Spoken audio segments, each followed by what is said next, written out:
জাহিদ, আমি আর তোর আম্মু দুদিনের জন্য একটা জায়গায় যাব। তোকে বাড়িতে একাই থাকতে হবে। যদি কিছু দরকার হয় তাহলে তিশাদের বাসায় গিয়ে বললেই হবে। ঠিক আছে আব্বু, কখন যাবে তোমরা? কাল সকালে। আর হ্যাঁ, এখন খেতে আয়, তোর আম্মু অপেক্ষা করছে আমাদের জন্য। তুমি যাও, আমি এক্ষুনি আসছি। তারপর আব্বু চলে গেল আমার রুম থেকে। সেদিন রাতে তাড়াতাড়ি ঘুমিয়ে গেলাম। সকালে আম্মুর ডাকে ঘুম ভেঙে গেল। জাহিদ, তুই এখনো ঘুমিয়ে আছিস? আমরা তো এখন বের হয়ে যাব। তুই উঠে ফ্রেশ হয়ে আয়, নাস্তা করবো একসাথে। তারপর আমি ফ্রেশ হয়ে নাস্তা করতে চলে গেলাম, আর নাস্তা খাওয়া শেষ করে নিলাম। আসি বাবা, সাবধানে থাকিস, ঠিক আছে? আমাকে নিয়ে তোমাদের চিন্তা করতে হবে না, তোমরা সাবধানে যেও। আল্লাহ হাফিজ। তারপর আম্মু আমার কপালে একটা চুমু দিয়ে বের হয়ে গেল। তারপর আমি আমার রুমে গিয়ে পড়তে বসলাম। হঠাৎ করে তিশা আমার রুমে আসলো। আমি তিশাকে দেখে চমকে উঠলাম, আর ওর দিকে হা হয়ে তাকিয়ে রইলাম। তিশাকে আজ অনেক সুন্দর লাগছে, শুধু তাকিয়ে থাকতে ইচ্ছে করছে। কিরে, কি দেখিস এইভাবে তুই? পড়ি দেখছি। মানে? কিছু না। হঠাৎ তুই আমার রুমে কেন? কিছু লাগবে নাকি? আম্মু তো বাসায় নেই, কাল আসবে। এমনি আসলাম, বাসায় একা একা ভালো লাগছে না, তাই তোর সাথে গল্প করতে আসলাম। তিশার কথা শুনে আমি রীতিমতো অবাক হয়ে গেলাম। যে মেয়ে আমাকে সবসময় এড়িয়ে চলে, আর আজ সে আমার সাথে গল্প করতে আসলো। ঠিক আছে, কিন্তু আমি তখন পড়ছি, পড়া শেষ করে নেই কেমন? সারাদিন শুধু পড়া, এই পড়াতে কি হবে এমন? বই রাখ, আর গল্প করব। ঠিক আছে। তারপর আমি আর তিশা অনেকক্ষণ কথা বললাম। দেখতে দেখতে সন্ধ্যা হয়ে আসলো, চারদিকে অন্ধকার নেমে আসলো। জাহিদ, চল ছাদে যাই, আকাশে খুব সুন্দর চাঁদ উঠেছে। চাঁদ তোর ভালো লাগে? খুব ভালো লাগে, চল না। তারপর তিশা আমার হাত ধরে টেনে ছাদের উপর নিয়ে গেল। তিশা আমার হাত ধরতে আমার বুকের ভিতরটা কেঁপে উঠলো। তিশা যখন আমাকে টেনে ছাদের উপরে নিয়ে যাচ্ছে, আমি তিশার মুখের দিকেই তাকিয়েছিলাম শুধু। আজকে আকাশের চাঁদটা খুব সুন্দর, তাই না? আমি তিশার দিকেই তাকিয়ে আর চোখ সরাতে পারছি না। আমার সামনে দুইটা চাঁদ, আমি কোনটা রেখে কোনটা দেখব? চাঁদের আলোতে তিশাকে সত্যি সুন্দর লাগছে। তিশা আমাকে কিছু বলছে, কিন্তু তিশার কোনো কথা আমার কান অব্দি যাচ্ছে না। এবার তিশা আমাকে একটা হালকা ধাক্কা দিল, আর আমার হুঁশ ফিরে আসলো। তোকে আমি এতক্ষণ ধরে কিছু বলছি, কিন্তু তুই কোনো উত্তর দিলি না কেন? আসলে আমি তোর কথা শুনতে পাইনি। আসলে চাঁদ নিয়ে ভিজেছিলাম। আমার সামনে চাঁদটা খুবই সুন্দর। তোর সামনে মানে? আমার সামনে মানে তুই চাঁদের থেকেও কম কিসে? আমার সামনে দুইটা চাঁদ, আমি কোনটা রেখে কোনটা দেখব? দুইটা চাঁদই যে আমার খুব প্রিয়। তিশা আমার কথা শুনে হালকা মুচকে হাসি দিল।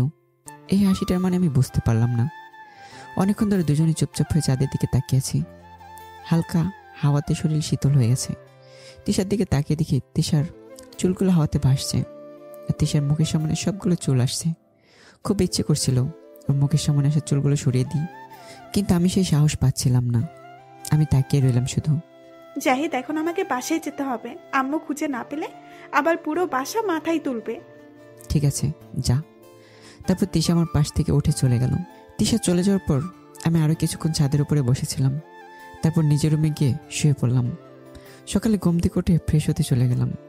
ওয়াশরুম থেকে একটা তোয়ালে পরে বের হয়ে আসলাম। বাইর হয়ে দেখি তিশা বসে আছে আমার রুমে। আমি তিশাকে দেখে তাড়াতাড়ি করে একটা জামা আর একটা প্যান্ট পরে নিলাম। তুই এই সময় আমার রুমে কেন? তোর জন্য নাস্তা নিয়ে আসলাম, এই খাবার খেয়ে নে। তারপর আমি নাস্তা খাওয়া শেষ করলাম। তিশা চলে গেল। তারপর বাইরে চলে গেলাম। দেখতে দেখতে আজকের দিন পার হয়ে গেল। রাতে নিজের খাটের উপর শুয়ে আছি। হঠাৎ করে আমার গায়ের উপর ভারী কিছু অনুভব করতে পারলাম। অন্ধকারে কিছুই দেখতে পারছি না। গায়ের সব শক্তি দিয়ে ধাক্কা দিয়ে সরিয়ে আমি লাইট অন করতেই পুরাই হতবাক হয়ে গেলাম। নিজের চোখকে বিশ্বাস করতে পারলাম না। আমার সামনে দাঁড়িয়ে আছে তিশা। তাহলে তিশা আমার উপরে ছিল? এই, তুই এত রাতে আমার রুমে কেন? আর এসব কি? এসব কি বুঝতে পারছিস না? তুই না আমাকে ভালোবাসিস, তাহলে কি? তুই চাইলে আজকে রাতের জন্য আমি তোর হয়ে যেতে পারি, আর আমি তোকে আমার সব দিয়ে দেব রাতে তোর জন্য। এতে তোরও ভালো হবে আর আমারও। তিশার কথা শুনে আমার রাগ বেড়ে গেল। নিজেরা কন্ট্রোল করতে না পেরে তিশার গালে একটা চর বসিয়ে দিলাম। আমি তোকে ভালোবাসি, এটা সত্যি। এর মানে এটা নয় যে আমার কোনো খারাপ মতলব আছে। আমি তোকে ভালোবাসি, আর আমার ভালোবাসা পবিত্র। আমি সেটা অপবিত্র করতে চাই না। জাহিদ, দেখো আমার আর ভালো লাগছে না, আজকে রাতের জন্য তুমি আমার হয়ে যাও প্লিজ। তিশা এই কথা বলে আমার দিকে এগিয়ে আসলো, আর আমার জামার টান দিয়ে তার কাছে আমাকে টেনে নিয়ে গেল। তিশা ঠোঁটের কাছে আমার ঠোঁট এগিয়ে নিয়ে যাবে এমন সময় আমি তিশাকে ধাক্কা দিয়ে আমার থেকে দূরে সরিয়ে দিলাম। তিশা, তুমি কি পাগল হয়ে যাচ্ছ? এসব কি করছো তুমি? সবাই জানলে কি হবে বুঝতে পারছো? কে কি জানলো সেটা আমার ভেবে লাভ নেই। আমি আজকে রাতের জন্য তোকে চাই, আর কিচ্ছু না। আমাকে ক্ষমা করো, আমি পারবো না। আমার কি কম আছে বল? তুই কেন পারবি না? তুই আমার রুম থেকে বের হবি নাকি ধাক্কা দিয়ে বের করতে হবে তোকে? তারপর তিশা রাগ দেখে আমার রুম থেকে বের হয়ে গেল। আমি আমার রুমের দরজা লাগিয়ে ঘুমিয়ে পড়লাম। সকালে চিৎকার চেঁচামেচির শব্দে ঘুম ভেঙে গেল, আর কারো কান্নার শব্দে আমার কানে ভেসে আসছে। আমি উঠে তাড়াতাড়ি করে বের হয়ে গেলাম। বাইরে গিয়ে দেখি আব্বু আর আম্মু চলে আসছে, আর তাদের পাশে আছে তিশা আর তার আম্মু। তিশার চোখে পানি। আমি এগিয়ে গেলাম তাদের দিকে। আব্বু, আম্মু, তোমরা কখন আসলে? আমি আব্বুর সামনে গিয়ে এই কথা বলতেই আব্বু আমার গালে একটা থাপ্পড় বসিয়ে দিল। আমি গালে হাত দিয়ে আব্বুর দিকে তাকিয়ে রইলাম। আজকে প্রথম আব্বু আমার গায়ে হাত তুলল, কিন্তু কেন তা আমার এখনো অজানা। আব্বু, আমি কি করলাম? আমাকে মারলে কেন? দেখুন আঙ্কেল, ও এখনো কিভাবে কথা বলছে, মনে হয় কিছুই জানে না। আমি তিশার দিকে তাকিয়ে প্রশ্ন করলাম, কি জানবো আমি? আমি তো কিছুই বুঝতে পারছি না। তিশা মা, তুই বল, ও তোর শান্তে এসব কি করতে চাইছে? তারপর তিশা আব্বুকে যা বললো, আমার মাথায় যেন আকাশ ভেঙে পড়লো। এত মিথ্যা কথা কিভাবে বলতে পারে মানুষ? আঙ্কেল, কাল রাতে আমি জাহিদের জন্য খাবার নিয়ে গিয়েছিলাম, হঠাৎ করে ও দরজা বন্ধ করে দিল। আমি ওকে জিজ্ঞেস করলাম, দরজা বন্ধ করছিস কেন? কিন্তু ও আমার কোনো কথার উত্তর দিল না। তারপর ও আমাকে প্রপোজ করলো, আমি রিজেক্ট করে দেই। তারপর আমার গালে একটা চড় মেরে দেয়। রুম থেকে বের হয়ে যেতেই চাইলাম, কিন্তু জাহিদ আমার সাথে যা করলো। ছি জাহিদ, তোকে এভাবে মানুষ করবো কখনো ভাবি নাই। তোকে নিয়ে আমি অনেক গর্ব করতাম, আর তুই আমাদের এই প্রতিদান দিলি। আব্বু, বিশ্বাস করো, আমি কিছু করিনি। তিশা সব মিথ্যা বলছে, আমাকে বিশ্বাস করো। তুই চুপ থাক, তুই কেমন সত্যবাদী সেটা আমার জানা হয়ে গেছে। আম্মু, তুমি তো আমাকে বিশ্বাস করো, আমি কিছু করিনি। তুই আর আমাকে কখনো আম্মু ডাকবি না। আমি কোনো ধর্ষকের মা হতে চাই না। আজ থেকে মনে করব আমার ছেলে নেই, যে ছিল সে মারা গেছে। আমি আম্মুর মুখে এমন কথা আশাই করিনি। বুক ফেটে কান্না আসছিল। জানি আমার কথা এখানে কেউ বিশ্বাস করবে না। খুব অসহায় মনে হচ্ছে। তিশার দিকে অশ্রুমাখা চোখে করুণার দৃষ্টিতে তাকালাম। তিশা আমার দিকে তাকিয়ে একটা মুচকি হাসি দিল। ভাবতেও খারাপ লাগছে, এই মেয়েকে আমি ভালোবেসেছিলাম। আব্বু আম্মু আমার সামনে থেকে চলে গেল। আমি আব্বু আর আম্মুর রুমের দিকে এগিয়ে গেলাম। রুমের সামনে গিয়ে দেখি আম্মু কান্না করছে। আমি গিয়ে আম্মুর পায়ের উপরে পড়ে গেলাম। আম্মু, আমার উপরে তোমাদের কোনো বিশ্বাস নেই? তোমরা কি করে বিশ্বাস করতে পারলে তোমাদের ছেলে এমন একটা খারাপ কাজ করতে পারে?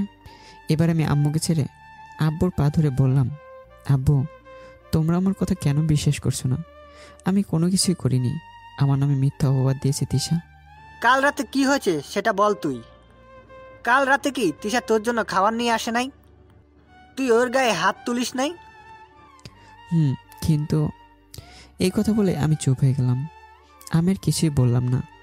আমি চাই না ও অপমানিত হোক, আর একদিন সে তার নিজের কথা নিজেই বলবে। এইসব ভেবে সত্যি কথাটা আমি আর বলতে পারলাম না। তারপর আমি আমার রুমে চলে গেলাম। খুব কান্না পাচ্ছে আমার। কিছু না করে আজকে আমি অপরাধী। রুমে বসে বসে ভাবছি, কিভাবে পারল তিশা আমার সাথে এমন করতে। খুব খারাপ লাগছে কথাগুলো ভেবে। খাওয়া দাওয়া না করেই শুয়ে আছি। পরের দিন সকালে আব্বু আমার রুমে এসে বলল, তিশাকে আমার বিয়ে করতে হবে। কথাটা শুনে বুকের ভিতরটা কেঁপে উঠল। আমি আর কিছু বলতে পারলাম না, আর আমাদের বিয়েটাও হয়ে গেল। বাসর ঘরে ঢুকতে অনেক খারাপ লাগছে। কিভাবে এই মেয়ের সাথে একই রুমে থাকবো, সব চিন্তা বাদ দিয়ে আমি বাসর ঘরে প্রবেশ করলাম। আমি রুমে ঢুকে দেখি খাটের উপরে বসে আছে তিশা। আমি ধীরে ধীরে খাটের দিকে এগিয়ে গেলাম। আমি খাটের পাশে গিয়ে দাঁড়াতেই তিশা আমার দিকে চোখ বড় বড় করে তাকিয়ে থাকলো। কিরে, তোর এত অহংকার এখন কই গেল? আমি কিছু না বলে মাথা নিচু করে দাঁড়িয়ে রইলাম। কোনো কথা মুখ দিয়ে বেরোচ্ছে না। এখন দেখি মুখ দিয়ে কোনো কথা বের হচ্ছে না দেখছি। আমি আপনার কি এমন ক্ষতি করেছি? কেন আমার জীবনটা নষ্ট করলেন? আমাকে দর্শক বানিয়ে সবার চোখে খারাপ বানিয়ে দিলেন, আবার আমাকে বিয়ে করলেন কেন? তোকে কেন বিয়ে করছিস সেই কথা কি তোকে বলতে হবে নাকি? তুই আজ থেকে আমার হুকুমের দাস। আমি যা বলবো তোকে তাই করতে হবে। আপনি আমার সাথে এমনটা কেন করলেন? আমার হাসি খুশি জীবনটাকে আপনি বরবাদ করে দিলেন। আমার অপরাধ? আমি আপনাকে ভালোবেসেছিলাম, সেটাই কি আমার সব থেকে বড় অপরাধ? মনে কর সেটাই। এখন যা, শুয়ে পড়। আমি কোথায় ঘুমাবো? নিচে ঘুমা তুই, আর আজকের পর থেকে তুই নিচে ঘুমাবি। তারপরে আমি আর কিছু না বলে একটা কাঁথার একটা বালিশ নিয়ে নিচে বিছানা করে শুয়ে পড়লাম। খুব কষ্ট হচ্ছে আমার। বিয়ে নিয়ে সবার অনেক স্বপ্ন থাকে, আমারও ছিল। সারা রাত বউয়ের সাথে গল্প করব, কিন্তু আমার সাথে কি হলো? আমার সব স্বপ্ন শেষ হয়ে গেল। ও, আমার পরিচয়টা দিয়ে নেই। আমি জাহিদ, এবার অনার্স দ্বিতীয় বর্ষে পড়ছি। আমার মা বাবার একমাত্র ছেলে আমি। মা বাবা আমাকে খুব ভালোবাসতো, আর এলাকায় সবাই আমাকে খুব ভালো জানতো। কিন্তু তিশার জন্য এখন আমাকে সবাই খারাপ ভাবে। তিশার পরিচয় দেওয়া যাক। তিশা নাম তো সবাই জানেন। তিশা আমার চাচাতো বোন। আমরা একই বাসায় থাকি।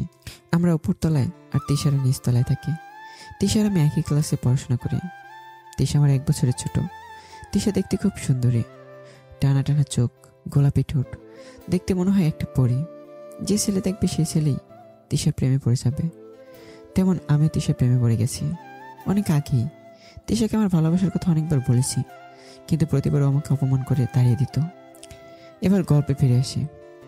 শুয়ে শুয়ে তিশার কথা মনে করে চোখ দিয়ে পানি বের হয়ে আসলো। খুব কষ্ট হচ্ছে আমার জীবনটাই নষ্ট হয়ে গেছে। এখন মানুষ আমাকে অন্য চোখে দেখে, কিন্তু আমি বুঝতে পারছি না তিশা এই কাজটা কেন আমার সাথে এইভাবে করতে পারলো। এসব ভাবতে ভাবতে ঘুমিয়ে গেলাম। সকালে ঘুম থেকে উঠে দেখি তিশা নেই। আমি অসময়ের দিকে এগিয়ে গেলাম তিশাকে দেখার জন্য, সেখানেও নেই। তাই আমি গিয়ে ফ্রেশ হয়ে নাস্তা করার জন্য চলে গেলাম। নাস্তার টেবিলের সামনে গিয়ে দেখি সবাই নাস্তা করছে।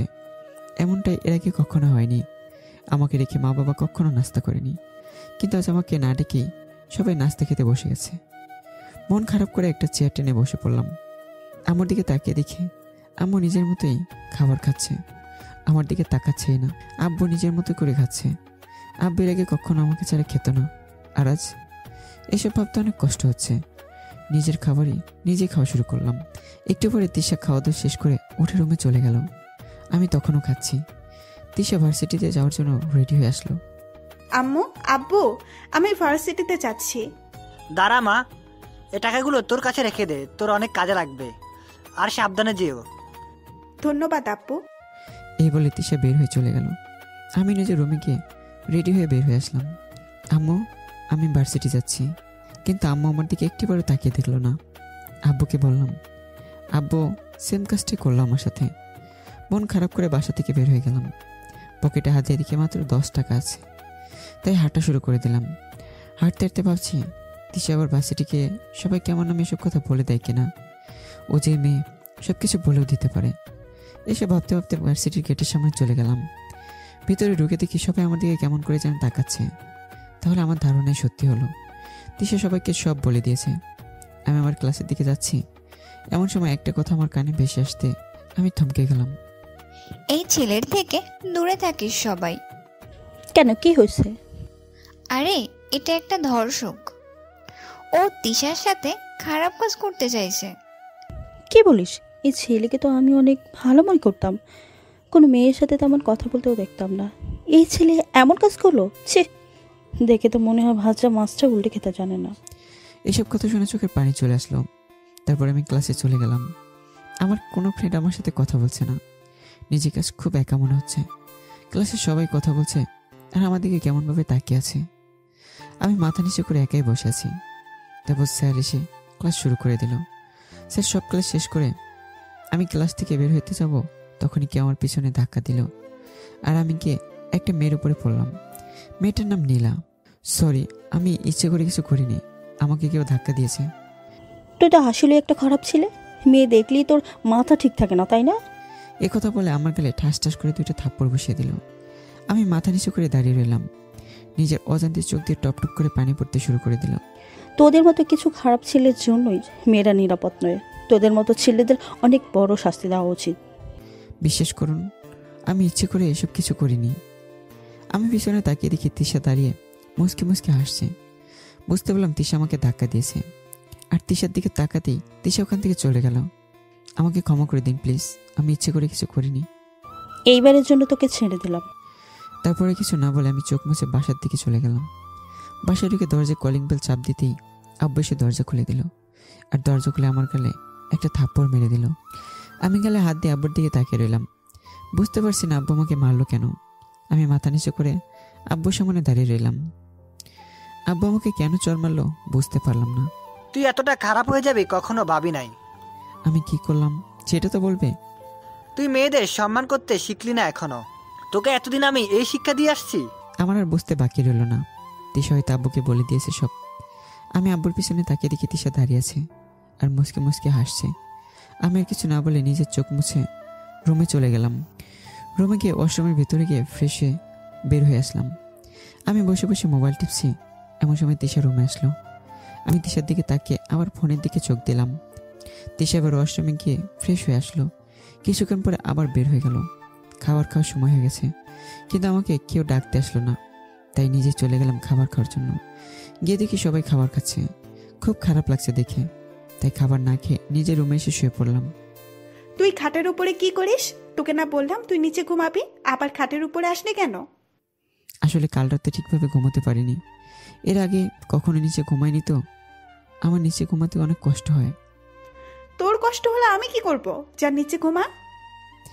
আমি কিছু না বলেই নিচে শুয়ে পড়লাম। কিছুক্ষণের মধ্যে আমার চোখে ঘুম নেমে আসলো। হঠাৎ করে ফোনের শব্দে ঘুম ভেঙে গেল। ফোনের দিকে তাকিয়ে দেখি আমার বন্ধু রাসেল কল দিয়েছে। তাড়াতাড়ি করে কল রিসিভ করলাম।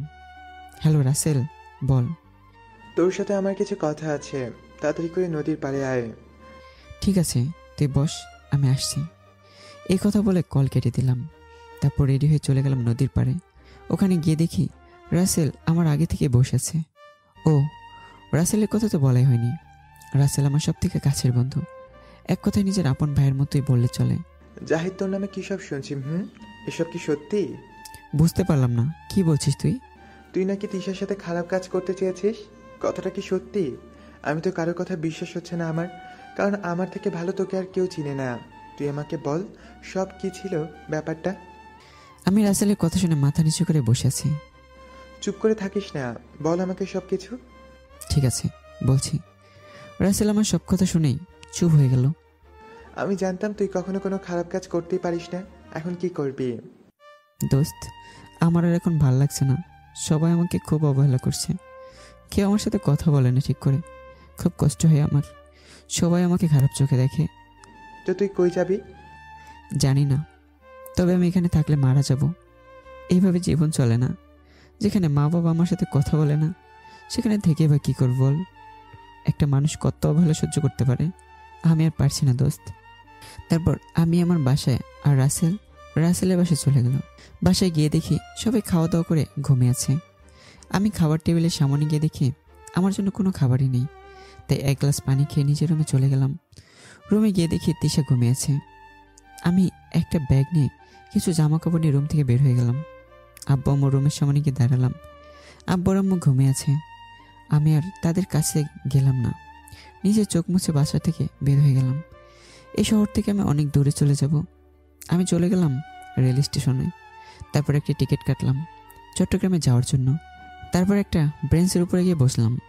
হঠাৎ করে একটা মেয়ে আমার পাশে এসে বসলো। আমি মেয়েটার দিকে না তাকিয়ে বসে আছি। হ্যালো, শুনতে পাচ্ছেন? একটা উপকার করতে পারবেন আমাকে? আমি চুপচাপ বসে আছি। মেয়েটার কোনো কথা আমার কান অব্দি আসছে না। আমি অন্যমনস্ক হয়ে আছি। এই যে মিস্টার, শুনতে পাচ্ছেন না নাকি আমার কথা? একটু জোরেই কথাটা বলল। আমি চমকে উঠলাম আর বললাম, আমাকে বলছেন? জি, আপনাকেই বলছি। অনেকক্ষণ ধরে ডাকছি, কিন্তু আমার কোনো কথার উত্তর তো পাচ্ছি না। আমার একটা উপকার করতে পারবেন? জি বলুন, কি করতে পারি আমি আপনার জন্য? আসলে আমার ফোন অফ হয়ে গেছে, বাসায় একটা ফোন দিতে হবে। তারপর আমি মেয়েটার দিকে আমার ফোন এগিয়ে দিলাম। মেয়েটা আমার হাত থেকে ফোনটা নিয়ে কাকে যেন কল দিল। কিছুক্ষণ কথা বলে আবার আমাকে ফোন ফিরিয়ে দিল। ধন্যবাদ আপনাকে। ঠিক আছে, ধন্যবাদ লাগবে না। আচ্ছা, আপনি কই যাবেন? চট্টগ্রাম। ও, আমিও চট্টগ্রাম যাব। ভালোই হলো, একসাথে যেতে পারবো। উফস, আমি একাই বক বক করে যাচ্ছি। আপনি কিছু বলছেন না কেন? এমনি, ভালো লাগছে না। নাম কি আপনার? জাহিদ হোসেন, সবাই জাহিদ বলে ডাকে। খুব সুন্দর নাম আপনার। আপনি এত বোরিং কেন? আমি আবার কি করলাম? আমার নাম জিজ্ঞেস করবেন না?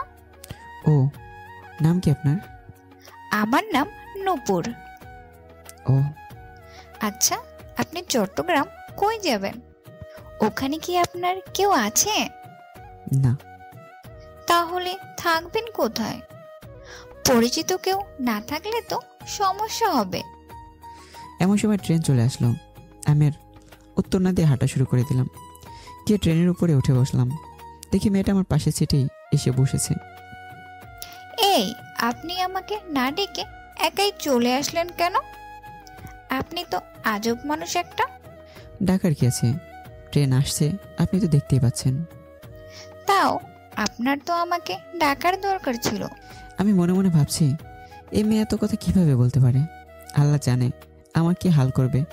এত কথা কি করে বলতে পারে এই মেয়ে? আমি চুপচাপ বাইরের দিকে তাকিয়ে আছি। হঠাৎ করে নূপুর বলে উঠল। আমি এবার নূপুরের দিকে ভালোভাবে তাকালাম। মেয়েটা দেখতে অনেক সুন্দরী, ঠোঁটে লাল লিপস্টিক দিয়েছে, খুব সুন্দর লাগছে। মেয়েটার দিকে একটু রাগীভাবে তাকালাম। আমার তাকানো দেখে মনে হয় মেয়েটা একটু ভয় পেয়ে গেছে। ভয় পেলেই ভালো। ট্রেন নিজের আপন গতিতে ছুটে যাচ্ছে। হঠাৎ করে একটা রেল স্টেশনে ট্রেন থেমে গেল, আর সবাইকে বলছে কারো কিছু খাওয়ার দরকার হলে খেয়ে নিতে। আমি বসে আছি, কিছু খেতে ইচ্ছে করছে না। আব্বু আমার কথা খুব মনে পড়ছে। এই যে মিস্টার, চলেন কিছু খেয়ে আসি। আপনি যান, আমি কিছু খাবো না, ভালো লাগছে না আমার। এই কথা বললে হবে না, চলেন। নাকি টাকা নাই? সমস্যা নাই, আমি টাকা দিব। এই মেয়েটা একটু বেশি কথা বলছে এখন। আমি দাঁড়িয়ে গেলাম আর মেয়েটার সাথে বের হয়ে গেলাম। আপনার আমার টাকা দিতে হবে না, আমার কাছে টাকা আছে। ওকে, এবার চলুন। তারপর নূপুর কিনে বের হয়ে গেলাম। একটা রেস্টুরেন্টে গিয়ে বসলাম। আমরা যে যার মতো খাবার অর্ডার দিলাম। খাবার নিয়ে চলে আসলো। তারপর আমরা আমাদের মতো করে খাবার খেয়ে নিলাম।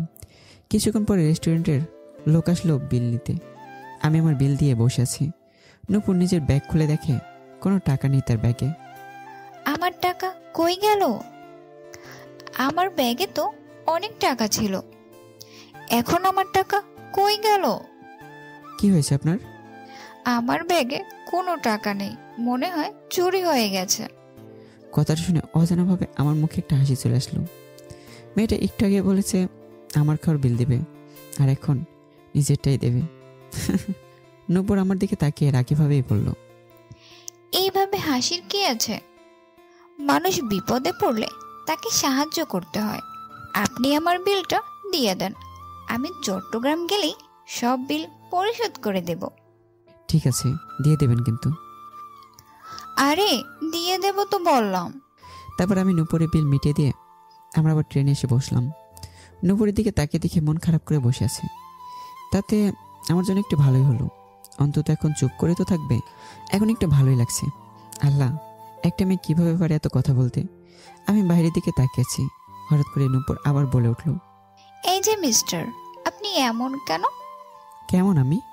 আমার টাকা হারিয়ে গেছে, দেখতে পাচ্ছেন না আমি মন খারাপ করে বসে আছি? কোথায় আমাকে সান্ত্বনা দিবেন তা না করে বাহিরের দিকে তাকিয়ে আছেন। অদ্ভুত। আমি অন্যদিকে তাকিয়ে একটা মুচকি হাসি দিলাম আর বললাম, আচ্ছা ঠিক আছে, সান্ত্বনা দিচ্ছি। লাগবে না আপনার সান্ত্বনা। এই বলে নূপুর অন্যদিকে মুখ করে বসে রইল। মনে হয় রাগ করেছে। তাতে আমার কি? রাগ করলে আমি আমার মতো চুপ করে বসে আছি। এই যে মিস্টার, আসলে আপনার সমস্যা কি বলেন তো? আমার আবার কিসের সমস্যা? দেখছেন না আমি রাগ করছি। আমার রাগ না ভাঙিয়ে আপনি অন্যদিকে তাকিয়ে আছেন কেন? কি পাগলের কাছে আসলাম রে বাবা। মনে মনে আমি এসব বললাম। আমি এসব পারি না। আর এবার আপনি একটু চুপ থাকেন প্লিজ। এবার মেয়েটার কোনো কথা না বলে চুপচাপ হয়ে গেল। পরিবেশটা ঠান্ডা হয়ে গেল। কিন্তু এই মেয়ে যে বাচাল, পরিবেশ ঠান্ডা থাকতে দিল না। শোনেন, একটা কথা বলি। জি বলুন। আপনি কি আমার জন্য বিরক্ত হচ্ছেন? বিরক্ত করে আবার প্রশ্ন করে বিরক্ত হচ্ছে কিনা? কি অদ্ভুত মেয়েটা। না না, ঠিক আছে, সমস্যা নেই। আচ্ছা, আপনি গান পারেন? না। ও। তারপর দুজনেই চুপ হয়ে গেলাম। তারপর মেয়েটা অনেকক্ষণ বক বক করলো। আমি শুধু হু হু করছিলাম। দেখতে দেখতে ট্রেন চট্টগ্রাম এসে পৌঁছে গেছে। তারপর আমি আর নূপুর নেমে গেলাম। এখন তাহলে আমি আসি। ঠিক আছে, যান। তারপর নূপুর চলে গেল। আমিও ট্রেন স্টেশন থেকে বের হয়ে হাঁটা শুরু করে দিলাম। আর ভাবছি আমি এখন কোথায় যাব, কি করব, কিছুই বুঝতে পারছি না। কিছু একটা তো করতেই হবে আমাকে, না হলে কিভাবে হবে। এসব ভাবতে ভাবতে অনেক দূর হেঁটে চলে গেলাম। রাস্তার দিকে তাকিয়ে দেখি একটা বাচ্চা রাস্তার মধ্যে দাঁড়িয়েছে। হঠাৎ করে একটা গাড়ি বাচ্চা ছেলেটার দিকে এগিয়ে আসছে। বাচ্চা হলো বেশ বড়ই ছেলেটা। গাড়িটা অনেক জোরে ছেলেটার দিকে এগিয়ে আসছে। আমি তাড়াতাড়ি করে দৌড়ে ছেলেটার কাছে চলে গেলাম। ছেলেটাকে সরিয়ে দিতে গিয়ে আমি গাড়িটার সাথে অনেক জোরে ধাক্কা খেলাম। ধাক্কা খেয়ে আমি রাস্তার একপাশে পড়ে গেলাম। চোখ খুলে তাকানোর শক্তি পাচ্ছি না, চোখে সব ঝাপসা দেখতে পাচ্ছি। অনেক লোক আমার দিকে এগিয়ে আসছে দেখলাম, কিন্তু কেউ আমার কাছে আসছে না। ধীরে ধীরে আমার চোখ বন্ধ হয়ে আসছে। একটু পরে আমি অজ্ঞান হয়ে গেলাম। তারপর আর কিছু মনে নেই আমার। চোখ খুলতে নিজেকে হাসপাতাল বেডের উপরে আবিষ্কার করলাম। চোখ খুলে আমি অবাক হয়ে গেলাম, কারণ আমার সামনে দাঁড়িয়ে আছে নূপুর। এখন কেমন লাগছে আপনার? অনেক চিন্তা হচ্ছিল আপনার জন্য। আমি এখানে কি করে আসলাম? আপনাকে আমার আম্মু নিয়ে আসছে এখানে। আপনি যাকে বাঁচাতে গিয়েছিলেন সেটা আমার একমাত্র ছোট ভাই। ও জি, আপনাকে নিয়ে চিন্তা হচ্ছিল জানেন। আমার জন্য এত চিন্তা করার কি আছে? মরে গেলে তো হয়তো ভালোই হতো। কি বলছেন এসব? আপনি এখন রেস্ট নেন। ডাক্তার বলেছে আপনাকে কিছুদিন রেস্ট করতে হবে। তারপর আমি আর কিছু না করে চোখ বন্ধ করে নিলাম। চোখ বন্ধ করতে ঘুম চলে আসলো। শরীর অনেক দুর্বল লাগছে। নূপুর, ছেলেটার জ্ঞান ফিরেছে? জি আম্মু, একটু আগেই জ্ঞান ফিরেছে, এখন ঘুমাচ্ছে। আলহামদুলিল্লাহ। ছেলেটা যদি ঠিক সময় না আসতো কি যে হয়ে যেত। ঠিক বলছো। আর আম্মু, আমি এই ছেলেটাকে চিনি। কিভাবে? আমরা একসাথে ট্রেনে করে আসছি। তারপর নূপুর তার আম্মুকে সবটা বলল। টাকা চুরি হয়ে যাওয়ার কথাটা বলল। নূপুরের আম্মু সব কথা শুনে খুশি হয়ে গেল। অনেকক্ষণ পরে আমার ঘুম ভেঙে গেল। চোখ খুলে দেখে আমার পাশে বসে আছে একটা ভদ্রমহিলা। তার পাশে দাঁড়িয়েছে নূপুর। বাবা, তুমি এখন কেমন আছো? জি, এখন আলহামদুলিল্লাহ ভালো আছি। এই কথা বলে হালকা উঠতে যাব, তখন আন্টি আমাকে উঠতে দিল না। উঠছো কেন তুমি? শুয়ে থাকো, তোমার রেস্টের দরকার আছে। আচ্ছা, তোমার বাড়ির লোকেদের নাম্বারটা দাও, তাদের কল দিয়ে বলে দিই। আন্টি, আমার কেউই নেই, আমি এতিম। মিথ্যে কথা বললাম, কারণ আমি তাদের থেকে দূরে থাকতে চাই। যারা আমাকে অবিশ্বাস করেছে, আমাকে এত অবহেলা করেছে, তাদের সাথে আমি কোনো যোগাযোগ রাখতে চাই না। সরি বাবা। ঠিক আছে আন্টি। আচ্ছা বাবা, তুমি রেস্ট নাও, আমি বাসাতে যাব, আমার অনেক কাজ আছে। কোনো দরকার হলে নূপুরকে বলবে, ঠিক আছে বাবা? ও এখানে থাকবে। আন্টি, আপনাদের অনেক কষ্ট দিয়ে ফেলেছি আমি। আরে বাবা, কি বলছো তুমি এসব? আমাদের জন্যই তো তোমার এই অবস্থা। তুমি যদি ঠিক টাইমে না আসতে কি যে হয়ে যেত। তোমার কাছে তো আমরা কৃতজ্ঞ থাকবো সারা জীবন। আন্টি, এসব বলে আমাকে ছোট করবেন না। আচ্ছা বাবা, ডাক্তার বলেছে তোমাকে কয়েকদিন রেস্ট করতে। তুমি রেস্ট নাও, আমি আসি। ঠিক আছে আন্টি। তারপর আন্টি চলে গেল। নূপুর আমার পাশে বসে আছে। আপনি এমন ঝুঁকি নিতে গেলেন কেন? যদি অনেক বড় একটা অ্যাক্সিডেন্ট হয়ে যেত? কি আর হতো, মরে যেতাম, তাই তো? সেটা তো আমার জন্য ভালো হতো। এসব কি কথা বলেন আপনি? আপনি আসলে একটা অদ্ভুত মানুষ, কিছু বুঝি না কখন কি বলেন। আমি এমনই। আচ্ছা, আপনার ভাই কোথায়? তাকে তো দেখলাম না। আর আপনার বাবা?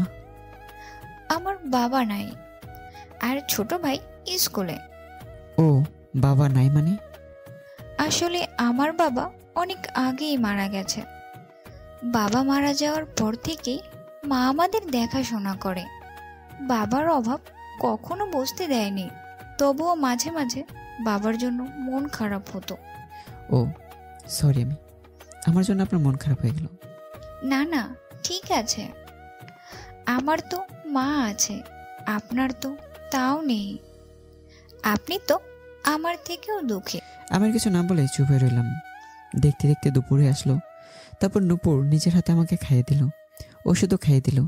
আমি খাওয়া দাওয়া শেষে ঘুমিয়ে পড়লাম। হঠাৎ ঘুম ভেঙে গেল, আর পাশে তাকিয়ে দেখি নূপুরও ঘুমে আছে। মনে হয় মেয়েটা আমার জন্য ঠিকভাবে ঘুমোতে পারেনি। মানুষ খুব অদ্ভুত হয়, তাই না? যেখানে আমার আপন মানুষগুলো আমাকে পর করে দিল, আর যারা ঠিকভাবে আমাকে চেনেও না, তাদেরই আমার জন্য কষ্ট হচ্ছে। দুনিয়াটা সত্যি অনেক অদ্ভুত, কখন যে কি হয়ে যায় কিচ্ছু বলা যায় না। দেখতে দেখতে 2 দিন পার হয়ে গেল। এই 2 দিনে নূপুর আমার অনেক খেয়াল রেখেছে।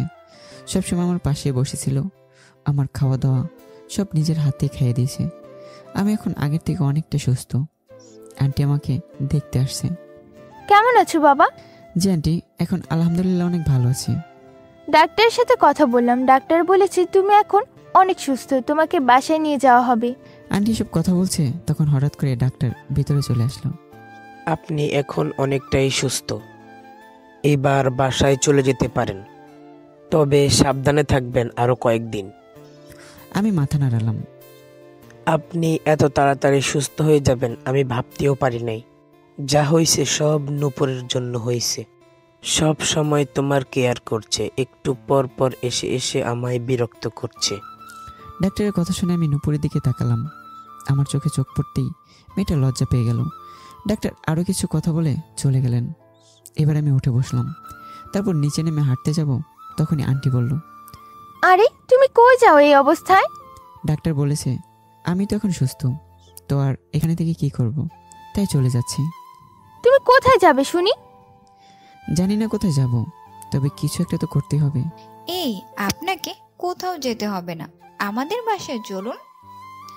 আপনি এখন থেকে আমাদের বাসায় থাকবেন। ঠিক বলছিস মা, ওকে নিয়ে আমাদের বাসায় যাব। কিন্তু আন্টি। কোনো কিন্তু না, আর তুমি এখনো পুরোপুরি সুস্থ না, আর কোনো কথা বলবে না তুমি। আমাদের সাথে আমাদের বাসায় যাবে। নূপুর তুই ওকে নিয়ে বের হ, আমি ডাক্তারের সব বিল মিটিয়ে দিয়ে আসছি, বাইরে গাড়ি দাঁড় করিয়ে আসছি। আন্টি আমার জন্য এমনি আপনাদের অনেক সমস্যা হয়েছে, আমি আর আপনাদের সমস্যা বাড়াতে চাই না।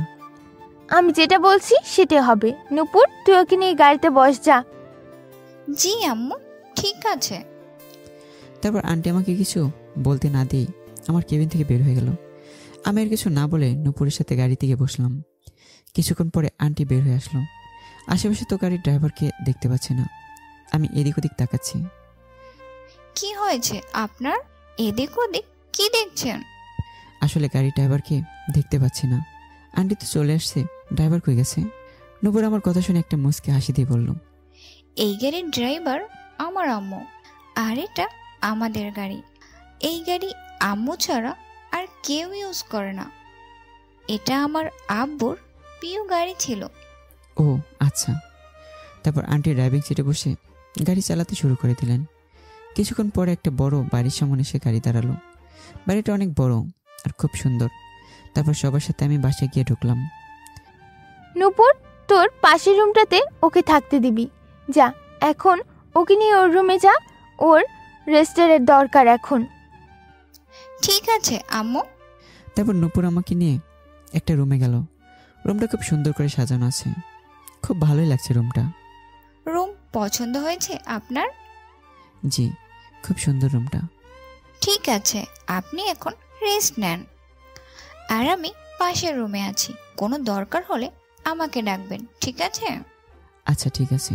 তারপর নূপুর চলে গেল রুম থেকে। আমি গিয়ে খাটের উপরে বসে রুমের চারপাশটা দেখছি। হঠাৎ করে ছেলেটা আমার রুমে আসলো। আমি যাকে বাঁচি। কিরে, তোরা সব এক জায়গায় ব্যাপার কি? কোনো পোলার সন্ধান পেলি নাকি? তোরা আসলে কোনোদিন ঠিক হবি না। তয় তোরা চুপ থাক। এই চিকনা, আমার ছেলেটা কই? Hi handsome. আরে হ্যাঁ, আপনাকেই বলছি। আপনি এত কিউট কেন? তোর সমস্যা কি? তোর বয়ফ্রেন্ড নাকি এটা? কেমন আছো ভাইয়া তুমি? এই তো আলহামদুলিল্লাহ ভালো। তুমি কেমন আছো? আমি ভালো। আচ্ছা, নাম কি তোমার? জাহিদ। তোমার নাম কি? আমার নাম বাঁধন। আম্মু ডাকে বাদর বলে, আপু ডাকে শয়তান বলে, আর আমার জেব ডাকে জান বলে। এবার তুমি আমাকে যে কোনো নামে ডাকতে পারো, শুধু জান বাদে। ওর গার্লফ্রেন্ড আছে শুনে আমার মুখে হাসি চলে আসলো। এইটুকু একটা বাচ্চা ছেলের গার্লফ্রেন্ড আছে? আচ্ছা ঠিক আছে, আমি তোমাকে বাঁধন বলেই ডাকবো। আচ্ছা কোন ক্লাসে পড়ো তুমি? আমি ক্লাস 5-এ পড়ি।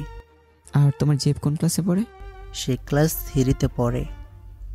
আমাদের পাশের বাসাতেই থাকে। তোমার সাথে পরিচয় করিয়ে দেব, কেমন? আমি নিজের হাসি ধরে রাখতে পারছি না, তাও অনেক কষ্টে নিজেকে কন্ট্রোল করে বললাম, ঠিক আছে, পরিচয় করিয়ে দিও। আচ্ছা, তোমার জিএফ নাই? আমার জিএফ নেই, আমি তো তোমার মতো এত কিউট না, তাই। কে বলেছে এই কথা? তুমি তো অনেক সুন্দর, তোমাকে আমার খুব ভালো লেগেছে ভাইয়া। তুমি আমার সাথে ক্রিকেট খেলবে? বাদন আমার সাথে কথা বলছে, এমন সময় নূপুর রুমে চলে আসলো। কিরে শয়তান, তুই এখানে কি করিস? ভাইয়ার সাথে কথা বলেছি।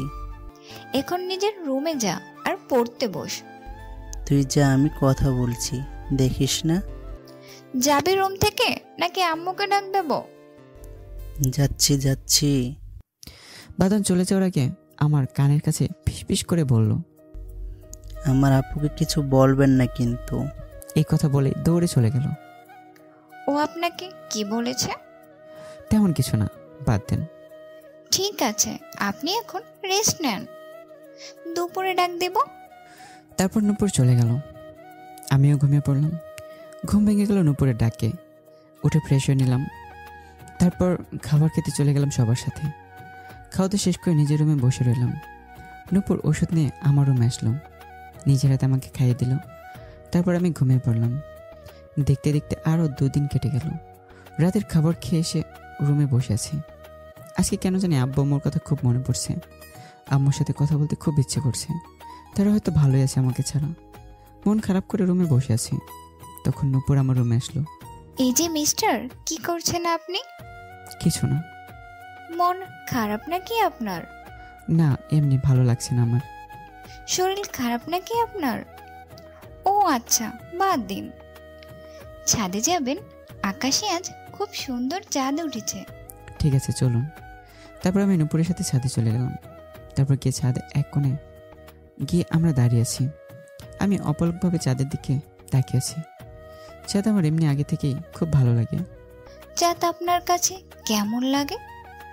খুব ভালো লাগে, এমনও রাত গেছে আমি চাঁদ দেখে কাটিয়ে দিয়েছি। ও, চাঁদ আপনার কাছে খুব ভালো লাগে? হুম। একটা কথা জিজ্ঞেস করব? জি, করুন। আচ্ছা, আপনি কি কাউকে ভালোবেসেছিলেন? নূপুরের কথা শুনে আমার তিশার কথা মনে পড়ে গেল, আর মনটা খুব খারাপ হয়ে গেল। তিশার কথা ভাবতেই আমার অনেক খারাপ লাগে। কখনো ভাবিনি তিশা আমার সাথে এমন করবে। আমাকে মিথ্যা অপবাদ দিয়ে বাড়ি ছাড়া করলো, মা বাবার থেকে দূরে। আমি আজ শুধু তিশার জন্য। কি হলো, চুপ হয়ে আছেন কেন? আমি কখনো কাউকে ভালোবাসিনি। ও, কাউকে পছন্দ করতেন নাকি? না, এসব বাদ দেন। আপনি কি কখনো কাউকে ভালোবেসেছিলেন? হুম। গুড। সে কি এখনো আছে? না, অনেক আগেই হারিয়ে গেছে আমার জীবন থেকে। কেন? আসলে সে আমাকে কখনো ভালোই বাসেনি। সে ভালোবাসতো আমার বাবার টাকাকে। বুঝলাম না বিষয়টা। অন্য একদিন বলবো। না, আজকে বলেন, আমি শুনবো। আর নিজের মনের কথা নিজের কাছে চেপে না রেখে অন্য কারোর সাথে শেয়ার করলে মনের কষ্টটা অনেক হালকাই হয়। তারপর নূপুর তো সবকিছু আমাকে বলতে শুরু করে দিল। ঠিক আছে, বলছি। ছেলেটা আমার কলেজের ছিল। আমাকে ছেলেটা একদিন হঠাৎ প্রপোজ করে বসলো। আমি প্রথমে রাজি না থাকলেও পরে অ্যাকসেপ্ট করলাম। ছেলেটা মানুষের উপকার করত, হয়তো সেসব আমাকে দেখিয়ে করেছে, আমি বুঝতে পারি নাই। তার এসব দেখে আমি রাজি হয়েছিলাম। তারপর আমাদের রিলেশন শুরু হয়ে গেল। অনেক দিন যাবার পরে ও আমার কাছে টাকা চাইলো, আমিও টাকা দিয়ে দিলাম। তারপর থেকে ছেলেটার দিন দিন চাহিদা বাড়তে থাকে। কখনো না করতাম না, কিন্তু হঠাৎ করেই ওকে একটা মেয়ের সাথে দেখলাম, তখনও কিছু বলি নাই। তারপর অনেকের কাছে জানতে পারি ছেলেটা আরও অনেকগুলো রিলেশন করে। খুব খারাপ লাগলো কথাগুলো শুনে, তাও বিশ্বাস করিনি কারো কথা। একদিন কলেজে গিয়ে দেখি আর একটা মেয়ের হাত ধরে বসে আছে। এটা দেখে আমার রাগ বেড়ে গেল। আমি ছেলেটার দিকে এগিয়ে গেলাম। ছেলেটার নাম ছিল নীল। আমি গিয়ে নীলের কলার টান দিয়ে তুলে একটা থাপ্পড় দিলাম। এসব কি নীল? তুমি আমাকে দিনের পর দিন এভাবে ঠকালে কেন? আমি তোমার কি ক্ষতি করেছি? নীলের পাশের মেয়েটা বলল, আপনি এসব কি বলছেন আপু? আপনাকে ঠকাইছে মানে কি? নীলের সাথে আমার 6 মাসের রিলেশন। কি? আমার সাথে তো 1 বছরের রিলেশন। নীল, এসব কি? নূপুর, আমি তোমাকে পরে সব বলছি, প্লিজ তুমি যাও। আরে তুই কি করে ভাবলি আমি তোর সাথে যোগাযোগ রাখবো? তুই তো মানুষের মন নিয়ে খেলা করিস। এই কথা বলে আমি ওখান থেকে চলে আসলাম। খুব খারাপ লাগছিল আমার।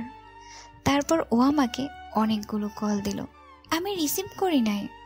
পরে সব কিছু থেকে ব্লক করে দিলাম। নূপুর এই কথা বলতেই তার চোখ দিয়ে পানি পড়ে গেল। নূপুরকে সান্ত্বনা দেওয়ার মতো আমি কোনো কিছু খুঁজে পেলাম না। চুপ হয়ে আকাশের দিকে তাকিয়ে রইলাম। আচ্ছা, বলতে পারেন মানুষ এমন হয় কেন? মানুষ কেন মন নিয়ে খেলা করে?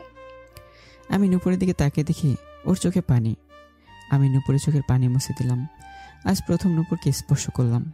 নূপুর আমার দিকে তাকিয়ে আছে অপলকভাবে। তারপর আমি নূপুরকে বললাম, আচ্ছা, আমরা মানুষরা সবসময় নিজেদের কথা ভাবি, আমাদের জন্য কার কী হচ্ছে সেটা দেখি না। কারণ আমরা চাই আমরা আমাদেরটা পেলেই হয়, অন্যের চিন্তা আমরা করি না। আসলে কিছু কিছু মানুষ আছে যারা মানুষকে কষ্ট দিয়ে আনন্দ পায়, কিন্তু যাকে সে কষ্ট দিচ্ছে তার কষ্টটা কতটা হয় সেটা সে উপলব্ধি করতে পারে না। মানুষ এমনই হয়। নূপুর আমার কথা শুনে চুপ করে দাঁড়িয়েছে। আমি আবার বললাম, নিজেকে অন্যের জন্য কষ্ট দিবেন না, নিজেকে ভালোবাসুন।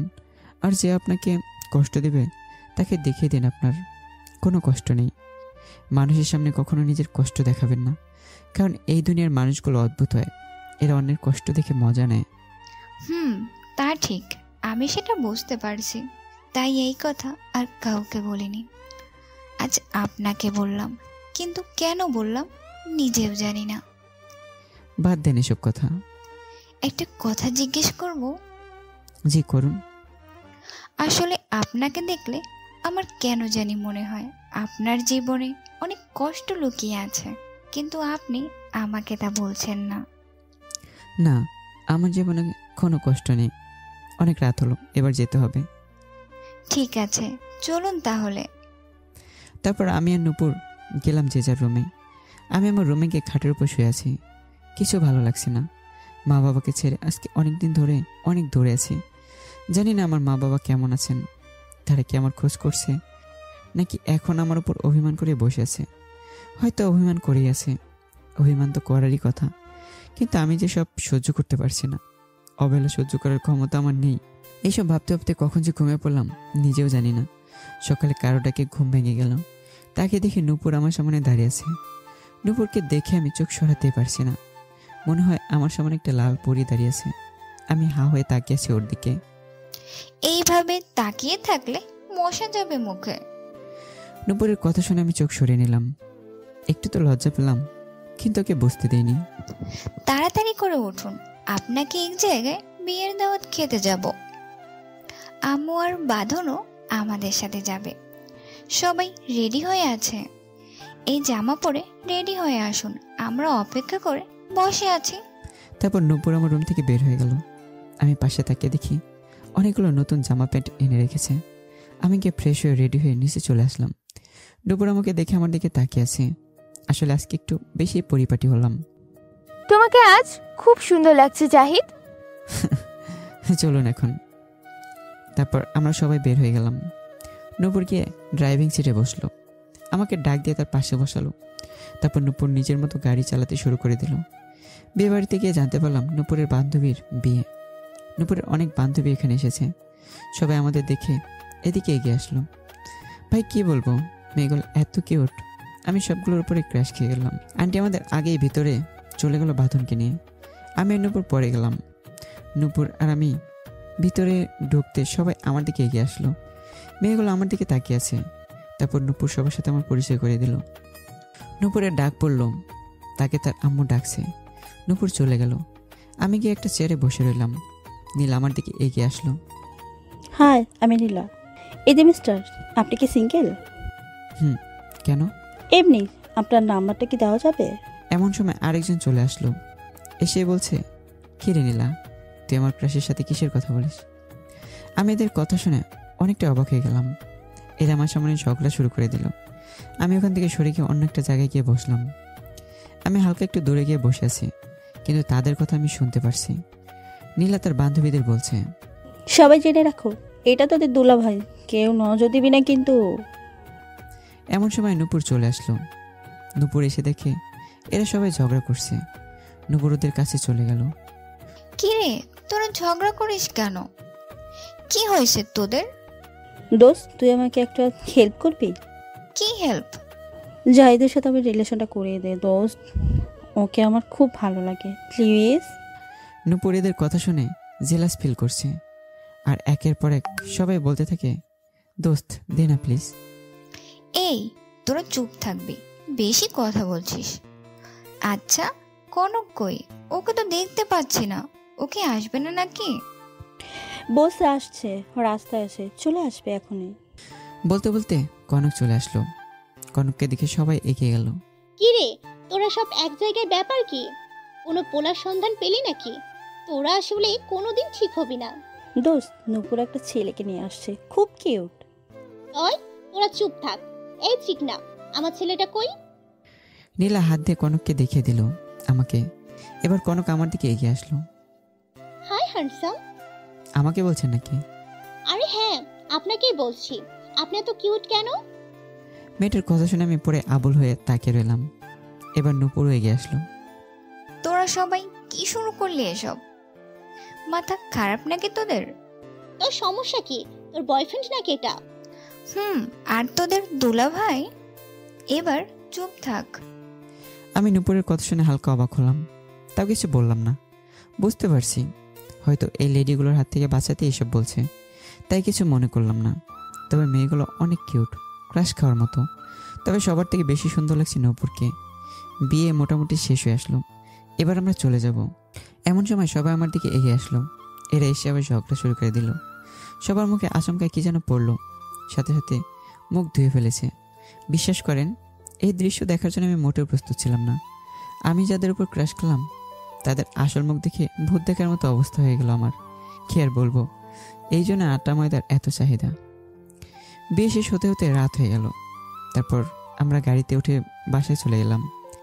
ঘড়িতে তখন রাত 11টা বাজে। আমি আমার রুমে শুয়ে আছি। হঠাৎ কারো পায়ের শব্দে তাকালাম। চোখ খুলে দেখি নূপুর। নূপুরকে দেখে আমি উঠে বসে গেলাম। নূপুর আমার সামনে এসে দাঁড়িয়ে আছে, কিছুই বলছে না। তাই আমি জিজ্ঞেস করলাম, কি হয়েছে, কিছু বলবেন নাকি? আসলে তখনকার জন্য আমি সত্যি দুঃখিত। আসলে এটা না বললে এরা আপনার পিছু ছাড়তো না। সমস্যা নেই, আমি বুঝতে পারছি। কিছু মনে করবেন না, আমার বান্ধবীগুলো একটু ফাজিল টাইপের। দেখিয়ে বুঝতে পারলাম। বাদ দেন এসব, আর এখন ঘুমিয়ে পড়ুন। আপনাকে একটা কথা বলে। বলুন। আপনি আমাকে তুমি করে বলুন, আর আমরা আজ থেকে বন্ধু, ঠিক আছে? ওকে ঠিক আছে, কিন্তু আপনি আমাকে তুমি করে বলতে হবে। আবার আপনি? ও সরি। আবার সরি? আচ্ছা কিছু না। এরপর নূপুর খিলখিল করে হেসে দিল। মেয়েটা বাচাল হলেও হাসিটা খুব সুন্দর। ওকে, শুভরাত্রি। এখন ঘুমিয়ে যাও, কাল কথা হবে। শুভরাত্রি, আপনি ঘুমিয়ে যান। আবার আপনি? আচ্ছা ঠিক আছে, তুমি। তারপর নূপুর আমার দিকে তাকিয়ে হালকা একটা মুচকি হাসি দিয়ে চলে গেল। আমিও ঘুমিয়ে গেলাম। সকালে বাঁধন আসলো আমার রুমে। ভাইয়া উঠুন, আম্মু নাস্তা করতে ডাকছে। তোমার আপু কোথায়? আপু তো ভার্সিটিতে চলে গেছে অনেক আগেই। ও আচ্ছা, তুমি যাও, আমি ফ্রেশ হয়ে আসছি। তারপর বাঁধন আমার রুম থেকে চলে গেল। আমি ফ্রেশ হয়ে নাস্তা করতে চলে গেলাম। নাস্তা খেয়ে আবার আমার রুমে চলে আসলাম। কিছুক্ষণ পরে বাঁধন আমার রুমে আসলো। তুমি আজকে স্কুলে যাবে না? না ভাইয়া, আজকে আমাদের স্কুল বন্ধ।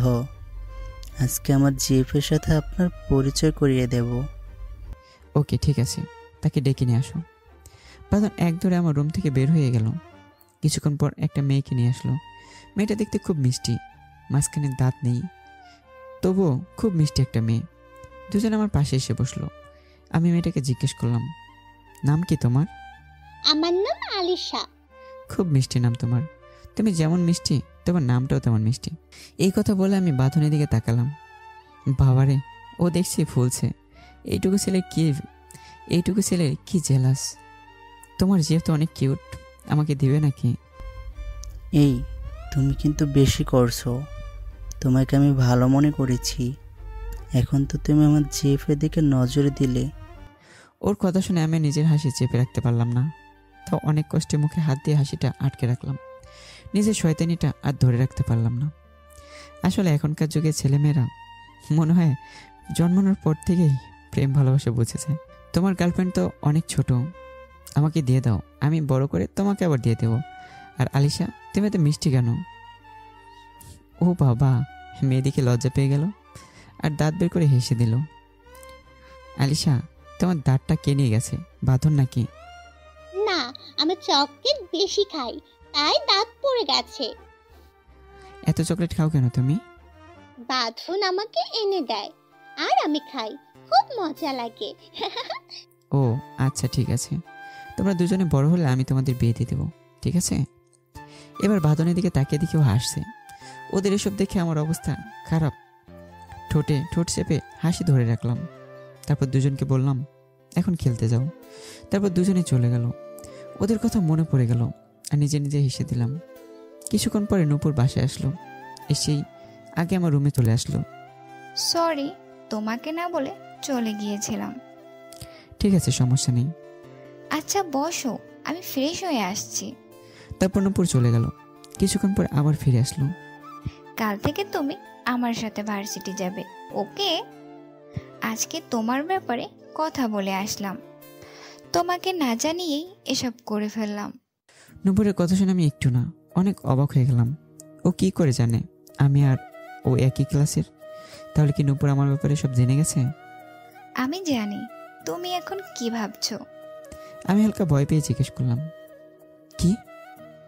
আসলে তোমার ব্যাগে একটা কাগজ ছিল, অনেকাংশ ছিল না, সেখানেই দেখলাম। আর তোমার জন্য এটা সারপ্রাইজ।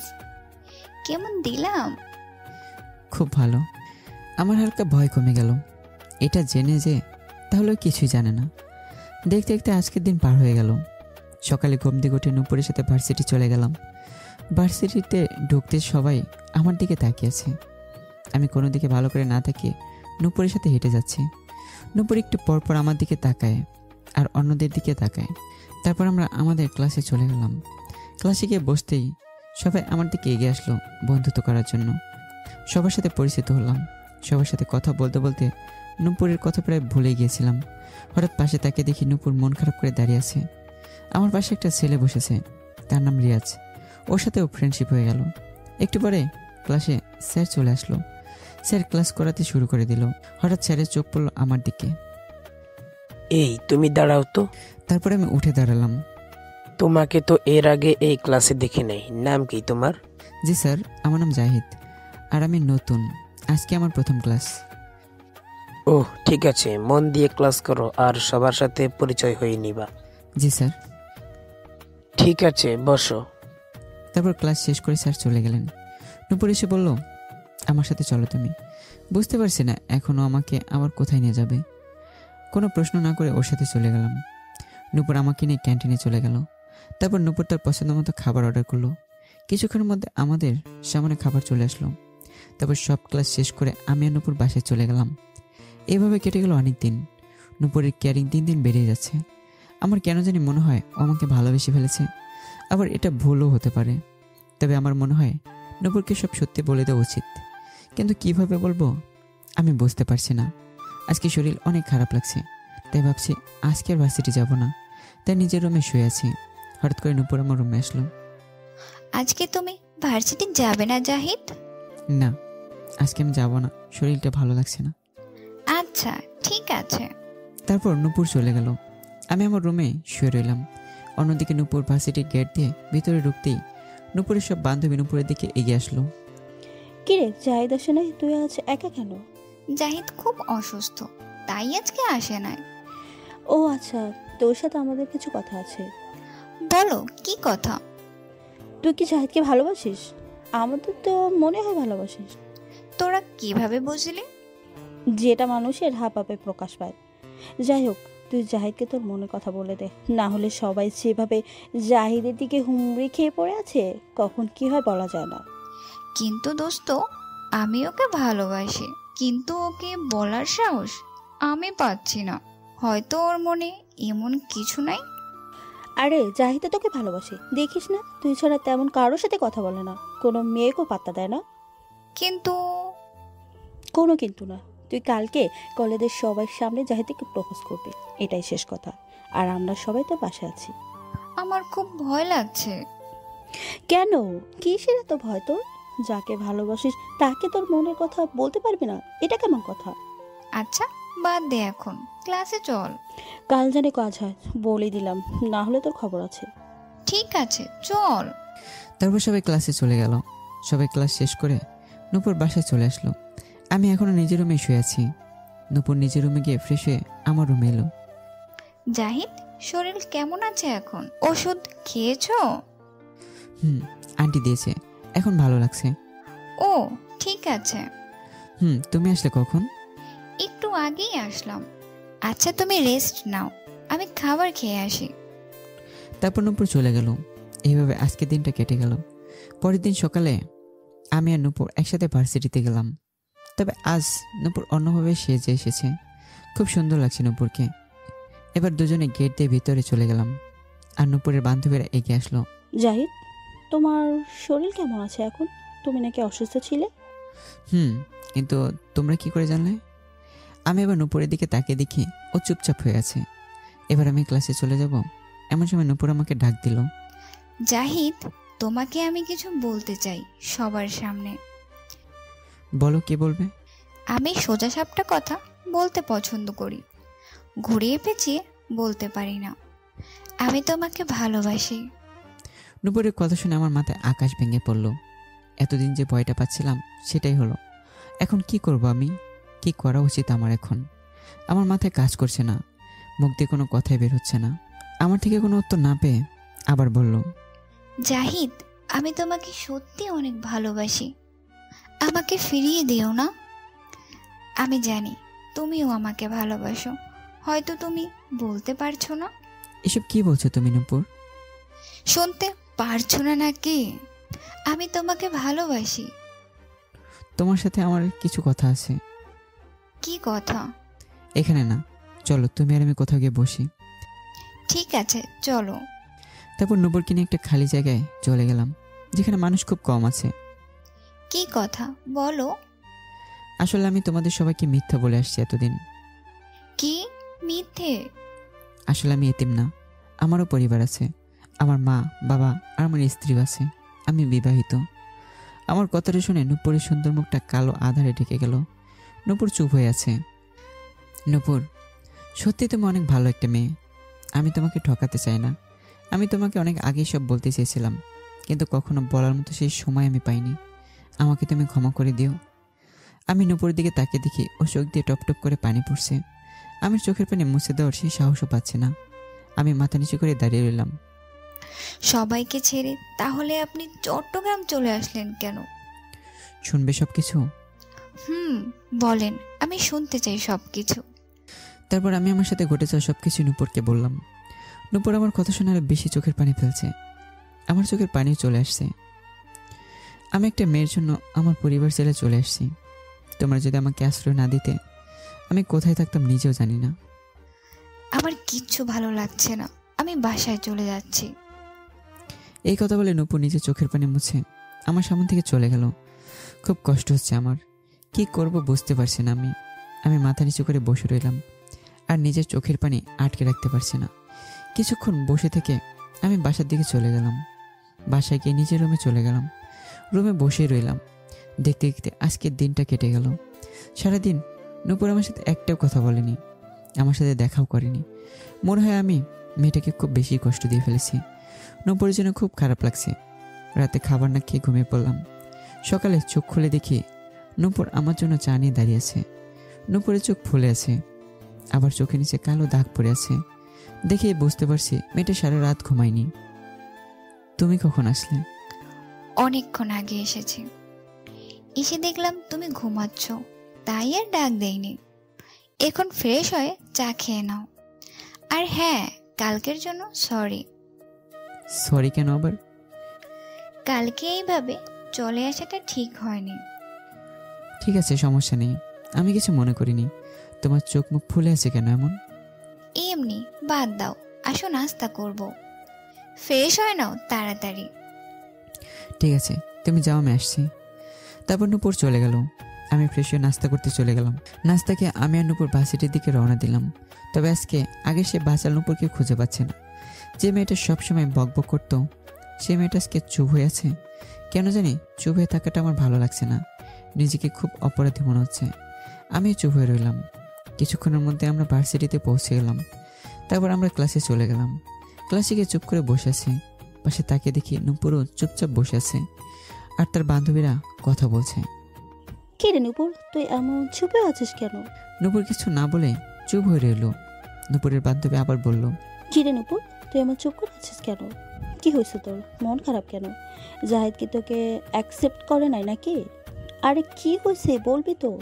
ঠিক আছে, বুঝতে পারছি। এবার ওরা সবাই উঠে আমার দিকে এগিয়ে আসলো। জাহিদ, তোমার সাথে আমাদের কিছু কথা আছে, একটু বাইরে আসবে? তারপর আমি ঠিক আছে বলে ওদের থেকে বের হয়ে চলে গেলাম। দেখো জাহিদ, নূপুর তোমাকে সত্যি অনেক ভালোবাসে, তুমি ওকে ফিরিয়ে দাও না। নূপুর সত্যি অনেক ভালো মেয়ে, কিন্তু আমার পক্ষে কোনো কিছু সম্ভব না। আমি আমার ব্যাপারে নূপুরকে সব বলেছি। কি বলছো? সেটা ওর থেকে জেনে নিলেই ভালো হবে।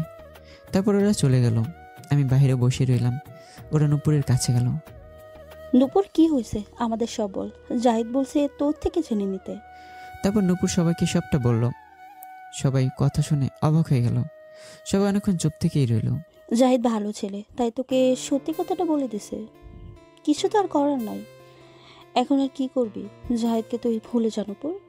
আমি ওকে কি করে ভুলবো? ও যে আমার পুরোটা হৃদয় জুড়ে আছে। আমি তো ওকে ভুলে থাকতে পারছি না। সবাই অনেকক্ষণ চুপ হয়ে রইল। এ কথা বলে নূপুর কান্না করে দিল। অন্যদিকে আমি একটা গাছের নিচে বসে রইলাম। কি করব বুঝতে পারছি না। আমি বাড়ি ছেড়ে চলে আসছি আজকে 6 মাস হয়ে গেল। একটি বারো মা বাবা আমার খোঁজ নেয়নি, তারা আমাকে ভুলে গেছে। আর তিশার জন্য আমার মনে আর কোনো ভালোবাসাই নেই। আমি কি করব বুঝতে পারছি না। আমি ভার্সিটি থেকে বের হয়ে একটা সিগারেট নিয়ে টানা শুরু করে দিলাম। সিগারেট খেলে নাকি কষ্ট অনেক কমে যায়। সিগারেটের ধোঁয়ার সাথে সব কষ্ট উড়িয়ে দিচ্ছি। কিছুক্ষণ পর আবার বাসায় চলে গেলাম। বাসায় গিয়ে সোফায় বসে আছে মন খারাপ করে। এটা দেখে আন্টি আমার দিকে এগিয়ে আসলো। জাহিদ, কি হয়েছে, তোমার মন খারাপ নাকি? না আন্টি, আমি তো ঠিকই আছি। নূপুর কই তুই? চলে এলেও আসে নাই যে? আমার শরীর একটু খারাপ লাগছে, তাই আমি চলে আসছি।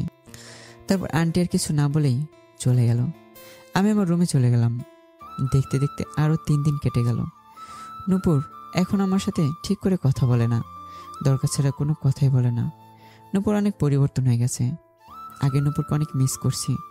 যে মেয়ের বকবক থেকে দূরে থাকতাম, এখন সেই বকবকগুলো মিস করছি খুব। নূপুর আমার মনে অনেকটা জায়গা নিয়ে নিয়েছে। শুয়ে শুয়ে এসব ভাবছি, হঠাৎ করে আন্টি আমার রুমে আসলো। জাহিদ, কি শুনলাম এসব? আন্টির কথা শুনে আমি অনেকটা ভয় পেয়ে গেলাম। কাঁপা কাঁপা গলায় আন্টিকে বললাম, কি হয়েছে আন্টি?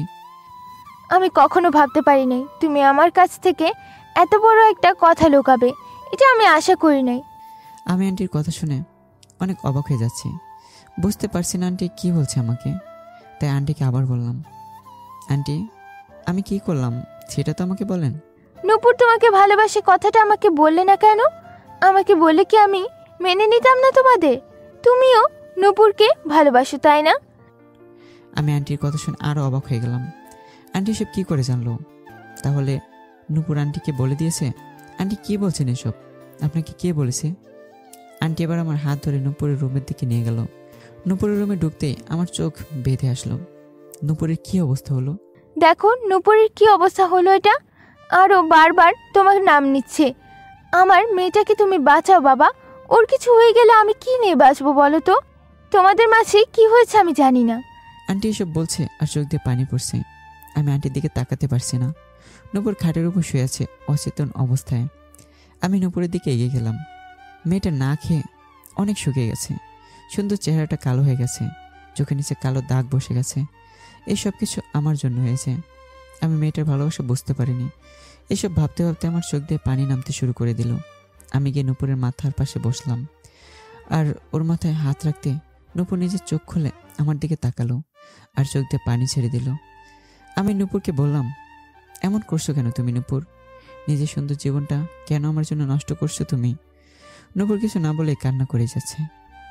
তোমাকে এইভাবে দেখতে আমার ভালো লাগছে না, আমি আগে নূপুরকে দেখতে চাই। নূপুর কান্না করেই যাচ্ছে, কিছু বলছে না। নূপুরের কান্না দেখে আমি নিজেকে ঠিক রাখতে পারছি না। উঠে নিজের রুমে চলে আসলাম। রুমে বসে বসে চোখের পানি ফেলছি। আমার জীবনটা কি এইভাবে কেটে যাবে? আমার জীবনে কি কখনো সুখ আসবে না? কেন আমার সাথে এমন হয়? কেন আমি কারো ভালোবাসা বুঝতে পারি না? মেয়েটা আমার জন্য কতটা কষ্ট পাচ্ছে। আমার জন্য তো সবসময় খারাপ হয়। আমার জন্য তো সব সময়ই খারাপ হয়। আমার জন্য আমার মা বাবা মানুষের সামনে যেতে পারে না। আমি কি এমন অপরাধ করেছি যার জন্য আমার সাথে এমন হচ্ছে? এসব ভাবছি আর আমার চোখ দিয়ে টপ টপ করে পানি পড়ছে। এমন সময় আমার রুমে কারো আসার শব্দ শুনে চোখের পানি মুছে তাকিয়ে দেখি চোখের পানি মুছে তাকিয়ে দেখি আন্টি আসছে। জাহিদ, কি হয়েছে আমাকে একটু বলবে তুমি? বাবা, নূপুর কি তোমাকে ভালোবাসে? আমি কিছু না বলে চুপ হয়ে রইলাম। তুমি নূপুরকে ভালোবাসো না তাই না? আমি মা হয়ে তোমার কাছে অনুরোধ করছি, আমার মেয়েকে তুমি ঠিক করে দাও বাবা, আর তুমি ওকে গ্রহণ করো। আমি তোমাদের বিয়ে দিয়ে দিব কিছুদিনের মধ্যে। আন্টি, এটা কি করে হয় বলুন তো? কি করে হয় মানে কি? তুমি খুব ভালো ছেলে, আমার কোনো আপত্তি নেই। আন্টি, আমার কিছু কথা আছে। কথাটা শুনলে হয়তো আপনি আমাকে অনেক খারাপ মনে করবেন। আসলে আমি কোনো ভালো ছেলে না। কি বলছো এসব তুমি? সব খুলে বলো। আন্টি, আমি একজন দর্শক, আর কোনো মা চাইবে না তার মেয়েকে একটু দর্শকের হাতে তুলে দিতে। আর সব থেকে বড় কথা, আমার পরিবার আছে, আমি বিবাহিত। আমি আপনাদের প্রথমে মিথ্যা কথা বলেছি, কারণ আমি তাদের পরিচয়ে আর বাঁচতে চাইনি। আমি এসব বিশ্বাস করি না। যে ছেলে অন্য কাউকে বাঁচাতে গিয়ে নিজের জীবনের কথা ভাবে না, আর যাই হোক, সেই ছেলে কখনো ধর্ষক হতে পারে না। তুমি আমাকে সবটা খুলে বলো জাহিদ। তারপর আমি আন্টিকে সব বলতে শুরু করে দিলাম। তারপর সব কিছু আন্টিকে বললাম, আমার সাথে যা যা হয়েছে। আন্টি আমার কথা শুনে ওনার চোখ দিয়ে পানি পড়ে গেল। এখন তুমি কি করবে বাবা? আন্টি, আমি কি করব বুঝতে পারছি না।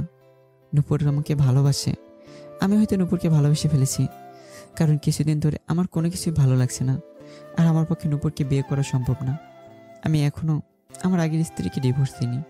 আচ্ছা বাবা, তুমি থাকো, আমি আসছি, আমার একটু কাজ আছে। তারপর আন্টি চলে গেল। আমি আমার রুমে শুয়ে আছি। ফোন বের করে আমার বন্ধু রাসেলকে ফোন দিলাম। আসসালামু আলাইকুম, কে বলছেন? ওয়ালাইকুম আসসালাম, আমি জাহিদ। আরে তুই এতদিন একটাবারও খোঁজ নিলি না? তোর নাম্বার আমি কত কল দিচ্ছি, কিন্তু ফোন শুধু বন্ধ দেখায় সব সময়। আছি আমি, আলহামদুলিল্লাহ। আমার মা বাবা কেমন আছে? ভালো নেই তারা। কেন, কি হয়েছে? তুই চলে যাওয়ার 2 মাস পরে তিশা সব বলে দিয়েছে সবাইকে। মানে? তুই ঢাকা চলে আয়, সব জানতে পারবি। তোর মা বাবা তোকে না পেয়ে পাগলের মতন হয়ে যাচ্ছে। ফিরে আয় তুই। আমি তো ফিরে আসবো। ফিরে আসতে তো আমাকে হবেই। আচ্ছা, আমি কালকে আসছি, দেখা হবে। ফোন রাখলাম। তারপর আমি ফোন রেখে আন্টির রুমে চলে গেলাম। কিছু বলবে নাকি বাবা? জি আন্টি, আমি কাল ঢাকা যাব। কেন বাবা, আমাদের এখানে আর ভালো লাগছে না? আমরা কি এখন পর হয়ে গেছি?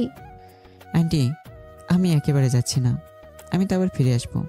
শুধু কিছু মানুষকে কিছু উত্তর দেওয়ার জন্য যাচ্ছি। আর আসল কারণ, আমি তিশাকে ডিভোর্স দিয়ে চলে আসবো। তারপর আমি নূপুরকে বিয়ে করব। আন্টি আমার কথা শুনে অনেকটা খুশি হয়ে গেল। আন্টি, আমি এখান থেকে চলে এসে আপনাদের সব বলবো। তারপর আমি আন্টির রুম থেকে বেরিয়ে নূপুরের রুমে গেলাম। দেখি নূপুর শুয়ে আছে। ওর পাশে গিয়ে বসলাম। ওর কপালে একটা চুম্বন এঁকে দিলাম। তারপর ঠোঁটের স্পর্শ পেয়ে নূপুর তাকালো আমার দিকে। নূপুর, আমি কাল ঢাকা চলে যাব। 2 দিন পর আবার ফিরে আসবো। নিজের খেয়াল রাখবে। আর তখন যে কথা বলতে পারিনি, এখন সেই কথা বলছি। তারপর আমি নূপুরের কানের কাছে গিয়ে কানের কাছে বললাম, আই লাভ ইউ, আমি তোমাকে ভালোবাসি। নূপুর আমার কথা শুনে আমাকে জড়িয়ে ধরে কান্না করে দিল। তবে এই কান্না কষ্টের না, সুখের। এইভাবে আমরা কিছুক্ষণ দুজনকেই জড়িয়ে ধরেছিলাম। তারপর নূপুরকে বলে ও রুম থেকে বেরিয়ে আসলাম। পরের দিন সকালে সবাইকে বলে বাসা থেকে বের হয়ে ঢাকার উদ্দেশ্যে চলে গেলাম। চট্টগ্রাম রেল স্টেশনে গিয়ে একটা ট্রেনে উঠে ঢাকা পৌঁছেও গেলাম। বাসা থেকে বের হওয়ার আগে রাসেলকে ফোন দিয়ে বলেছি এখানে আসার জন্য। আমি ট্রেন থেকে নেমে দাঁড়িয়ে আছি রাসেলের অপেক্ষায়। কিছুক্ষণ পর রাসেলকে দেখতে পেয়ে ওর দিকে এগিয়ে গেলাম। রাসেল আমার সামনে এসে আমাকে জড়িয়ে ধরল, আমিও জড়িয়ে ধরলাম। তারপর রাসেলকে নিয়ে বাসার দিকে চলে গেলাম। বাসার সামনে গিয়ে দরজা কলিং বেল চাপ দিতেই আম্মু এসে দরজা খুলে দিল। আম্মু আমাকে দেখে চোখের পানি ছেড়ে দিয়ে আমাকে জড়িয়ে ধরে কান্না করে দিল। তবে আজকে আর আমার চোখে কোনো পানি নেই। বাবা, তুই এতদিন আমাদের ছেড়ে কই ছিলি?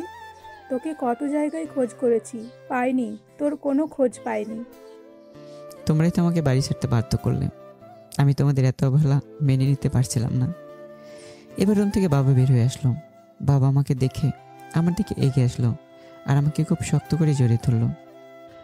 জাহিদ, তুই এতদিন কোথায় ছিলি বাবা? আয় এখানে বসো।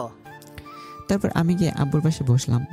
কিছুক্ষণ পর তিশা বের হয়ে এসে আচমকা আমার পায়ে এসে পড়লো। আমাকে তুমি ক্ষমা করে দাও জাহিদ, আমি তোমার সাথে অনেক অন্যায় করছি। তোমার ভালোবাসা আমি বুঝতে পারি নাই, আমাকে তুমি ক্ষমা করে দাও প্লিজ। আমি আব্বুর দিকে তাকিয়ে বললাম, আব্বু, এই মেয়েকে আমার সামনে থেকে চলে যেতে বলো। আর কিছুক্ষণের মধ্যে ডিভোর্স পেপার চলে আসবে। আর হ্যাঁ, আমি এখানে থাকতে আসিনি, আমি আবার চলে যাব। তুই কোথায় যাবি আবার? তুই আমাদের সাথেই থাকবি। আমাদের উপরে আর অভিমান করে থাকিস না, আমাদের ক্ষমা করে দে তুই। আমাকে আর কত অপরাধী বানাবেন আপনারা সবাই? আপনাদের উপরে আমার আর কোনো রাগ নেই। তুই আর তিশা মিলে সব কিছু নতুন করে শুরু কর। তিশা নিজের ভুল বুঝতে পারছে, তুই ওকে ক্ষমা করে দে। আমি জানতে চাই না আমার সাথে কেন এমন করেছে, আমার কি অপরাধ ছিল। তিশা, তুই জাহিদকে সব বল। জাহিদ, আমি তোমাকে অনেক আগে থেকেই হিংসা করতাম। তুমি সবকিছুতেই আমার থেকে এগিয়েছিলে। তুমি যখন আমাকে প্রপোজ করলে তখন তুমি জানতে না আমার অন্য একটা ছেলের সাথে রিলেশন ছিল, আর সেই ছেলেকে তুমি চিনতে। ওর সাথে তোমার অনেকবার ঝামেলা হয়েছে, আর ওই ছেলেটা নিহাল ছিল। নিহাল আমাকে বলছে এসব করতে, তোমার নামে মিথ্যা অপবাদ দিতে, কিন্তু আমি জানতাম না এত কিছু হয়ে যাবে, আমাদের বিয়ে হয়ে যাবে।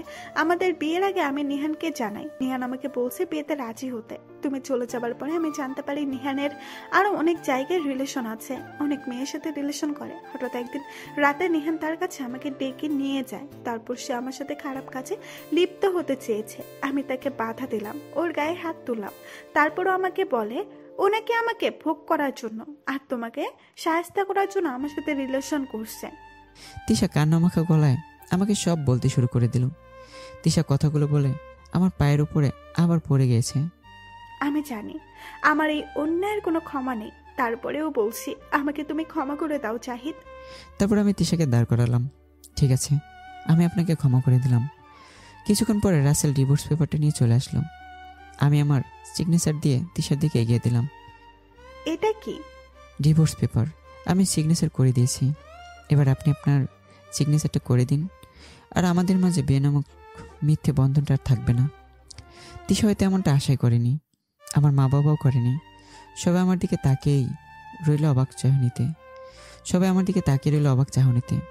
জাহিদ, তুমি আমাকে ক্ষমা করতে পারোনি? তাহলে ক্ষমা তো আমি করে দিয়েছি আগেই। তাহলে এইসব কি? যেটা দেখতে পাচ্ছেন সেটাই। জাহিদ, কি করছিস এসব? তুই তিশাকে মেনে নে। সরি, আমি এই কথা রাখতে পারলাম না। আগে আমার হারিয়ে যাওয়া অতীত ফিরিয়ে দিতে বলেন। ওর জন্য আমার মা বাবার কাছে অবহেলিত হয়েছিলাম, সবার সামনে অনেক খারাপ বানিয়েছে। এইসব ফিরিয়ে দিতে বলুন। ওর জন্য আমি আমার মা বাবাকে ছেড়ে দূরে থাকতে হয়েছে, আমার জীবন থেকে সব হাসি খুশি কেড়ে নিয়েছে। সেসব ফিরিয়ে দিতে বলুন। যদি সেই সব কিছু ফিরিয়ে দিতে পারে তো আমি তাকে মেনে নেব, নয়তো না। তিশা মাথা নিচু করে দাঁড়িয়ে আছে। আব্বু আবার বলল, আমাদের কোনো কথার দাম কি তোর কাছে নেই? দাম ছিল কোনো এক সময়, এখন আর নেই। আপনাদের আমি কতবার বলেছি আমি কিছু করিনি, তখন তো কেউ আমার কথা বিশ্বাস করেনি। আপনাদের জন্য আমি অনেক কষ্ট পেয়েছি। আর হ্যাঁ শোনেন, আমি অন্য একটা মেয়েকে ভালোবাসি, আর সেই মেয়েকে আমি বিয়ে করব। আপনারা আমাকে পর করে দেওয়ার পরে ওই মেয়েটা আমাকে আপন করে নিয়েছে। আমি ওই মেয়েকে বিয়ে করব। আপনারা যদি মেনে নেন তো ভালো, না মেনে নিলে আমার কিচ্ছু করার নেই। তুই এখন অনেক বেড়ে গেছিস, আমার কথার কোনো মূল্য তুই দিলি না। তুই আর এই বাড়িতে কখনো ফিরে আসবি না। ঠিক আছে, আমি আর এই বাড়িতে ফিরে আসবো না। আমি যেই জন্য আসছি আমার সেই কাজ হয়ে গেছে। আসি, আল্লাহ হাফেজ, আপনারা ভালো থাকবেন। এই বলে আমি বাসা থেকে বের হতে যাব, তখন আম্মু আমার সামনে চলে আসলো। তুই অনেক পরিবর্তন হয়ে গেছিস রে। তুই তো আগে এমন ছিলি না। তোমরা আমাকে বাধ্য করেছো এমন পরিবর্তন হতে। যাই হোক, আমি আর এই বাড়িতে কোনোদিন ফিরে আসবো না। আমাকে ক্ষমা করে দিন। আমি তোমাদের অনেক অবহেলা সহ্য করেছি, আর পারবো না। তিশা এসে আমার পায়ের উপর পড়ে কান্না করে দিয়ে বলছে, আমাকে কি একটা সুযোগ দেওয়া যায় না? আমি তোমাকে সত্যি ভালোবেসে ফেলছি। তুমি যখন আমার পাশে ছিলে তখন আমি তোমার ভালোবাসা বুঝতে পারিনি। তুমি যখন আমাকে ছেড়ে চলে গেলে তোমার শূন্যতা আমি টের পেয়েছি। তিশার কথা শুনে একটু মুচকে হাসি দিয়ে বললাম, ভালোবাসো? আরে ভালোবাসা? আপনি কি বোঝেন? কি বোঝেন আপনি ভালোবাসার? আমি আপনাকে ভালোবাসি কথাটা অনেকবার বলেছি। আপনি সব সময় আমার ভালোবাসা নিয়ে মজা করেছেন, হাসি তামাশা করেছেন, আমাকে বারবার অপমানও করেছেন। ভালোবাসাটা আপনার মুখে মানায় না। আর কি বলছেন ক্ষমা? আপনাদের মতো মেয়েরা কখনো ক্ষমা পাওয়ার যোগ্য না। আপনাদের তো কঠিন শাস্তি দেওয়া উচিত। আপনাদের মতো কিছু নিচু মনের মানুষের জন্যই অনেক ছেলে ঘর বাড়ি ছাড়া। একটা বার কি ভেবে দেখেছেন যার নামে আপনি মিথ্যা অপবাদ দিয়েছেন তার কি হবে? সেটা ভাববেন কেন? আপনারা তো চান এটাই হোক, ছেলেরা মরে যাক। তিশা আমার কথা শুনে কিছু বলতে পারছে না, শুধু চোখ দিয়ে পানি পড়ছে। আজকে সত্যি ভালো লাগছে। নিজের ভেতরে জমে থাকা কথাগুলো আজকে একবার বলতে পারলাম। সত্যি এটাই, কারো উপর রাগ অভিমান জমে থাকলে তার মনের কথাগুলো যদি তাকে বলা যায় তো মনটা হালকা হয়ে যায়। তারপরে আমি বাসা থেকে বের হয়ে গেলাম। পেছন থেকে আম্মু অনেকবার ডেকেছে, তার দিকে নজর না দিয়ে আমি বের হয়ে গেলাম। বাসা থেকে বের হয়ে সোজা ট্রেন স্টেশনের দিকে চলে গেলাম। তারপর ট্রেন ধরে চট্টগ্রামের উদ্দেশ্যে রওনা দিলাম।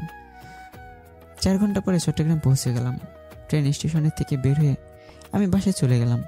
বাসায় ঢুকে দরজা কলিং বেল চাপ দিতে আন্টি সে দরজা খুলে দিল। বাবা, তুমি না 2 দিন থাকো, হঠাৎ করে আজকেই চলে আসলে যে? ওখানে কি কোনো সমস্যা হয়েছে তোমার? জি আন্টি, আমি চলে আসলাম, আর কখনো আমি বাড়িতে যাব না। কি হয়েছে বাবা, আমাকে বলো তুমি। আন্টি, আমি খুব ক্লান্ত, আমার একটু রেস্ট দরকার, পরে বলবো সব। আচ্ছা, তুমি কি খাবার খেয়ে এসেছো? খেয়ে আসছি। আচ্ছা, তুমি রেস্ট নাও তাহলে। তারপরে আমি সোজা আমার রুমে চলে গেলাম। আমি গিয়ে ওয়াশরুমের ভেতরে গিয়ে ফ্রেশ হয়ে নিলাম। ফ্রেশ হয়ে খাটের উপর শুয়ে পড়লাম। চোখ বন্ধ করতেই আমার চোখে ঘুম নেমে আসলো। শরীর খুব ক্লান্ত লাগছে, তাই সাথে সাথে ঘুমিয়ে পড়লাম।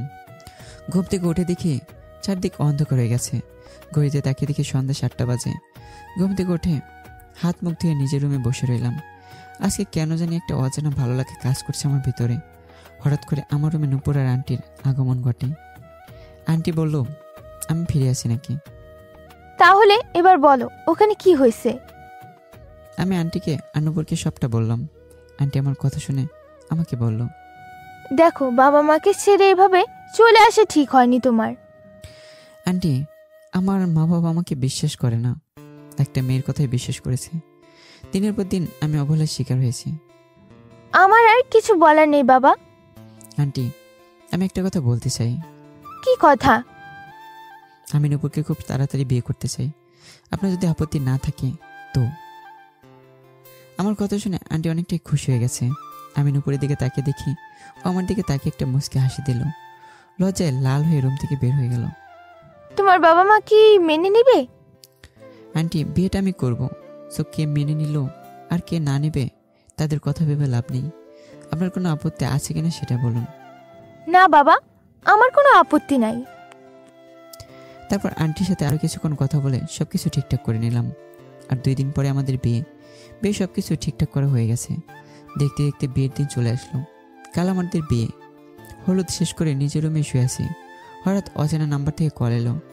হঠাৎ করে এত রাতে কে কল দিল বুঝতে পারছি না। দেরি না করে কল রিসিভ করতেই আমি থমকে গেলাম, কারণ কল দিয়েছে আম্মু। তুই আমাদের এতটা পর করে দিলি যে তুই বিয়ে করেছিস, অথচ আমাদের জানানোর প্রয়োজন মনে করলি না। আম্মু কান্নামাখা গলায় কথাটা বলল। আমি কিছু না বলে চুপ হয়ে রইলাম। বাবা, আমরা তোকে বিশ্বাস না করে ভুল করেছি রে। যা হয়েছে ভুলে যা। আর আমি আর তোর বাবা চট্টগ্রাম আসছি। মায়ের কথা শুনে আমি সত্যি অনেক খুশি হয়ে গেলাম। আম্মু আর আব্বুর সাথে অনেকক্ষণ কথা বললাম। সব কিছু এখন ঠিকঠাক আছে। কথা শেষ করে আমি ঘুমিয়ে পড়লাম। সকালে ঘুম থেকে উঠে আন্টিকে বললাম আব্বু আম্মুর কথা। আন্টি অনেক খুশি হয়ে গেল। আব্বু আম্মু সময় মতো চলে আসছে। সবার মত নিয়ে বিয়েটা হয়ে গেল আমাদের। আমি এখন বাসর ঘরের সামনে দাঁড়িয়েছি। নূপুর বৌদু সেজে আমার জন্য বাসর ঘরে বসে আছে। আমি বাসর ঘরে ঢুকে দরজা বন্ধ করে দিলাম। নূপুর আমার দিকে এগিয়ে এসে আমার পা ধরে সালাম করলো। আমি নূপুরের 2 হাত ধরে তুলে ওকে জড়িয়ে নিলাম আর কোলে তুলে নিয়ে খাটের উপর নিয়ে বসালাম। আমরা দুজনেই অনেকক্ষণ গল্প করলাম। এর মধ্যে বেবির নামও রাখা হয়ে গেছে। বেবির নামটা না হয় আমাদের মধ্যেই থাক, আপনাদের আর না বলি, আপনারা নিজেদেরটাই ভাবুন। রাত অনেক হয়ে গেছে, এখন আমাদের কাজ শুরু করি। এবার আপনারা আসেন। আমাদের সাথে থাকার জন্য সবাইকে ধন্যবাদ। আমি আর নূপুর ডুবে গেলাম গভীর ভালোবাসার সমুদ্রে। তারপর থেকে শুরু হয়ে গেল আমাদের নতুন জীবনের এক অধ্যায়। আর গল্পটা এখানেই শেষ করে দেওয়া হলো। আল্লাহ হাফেজ।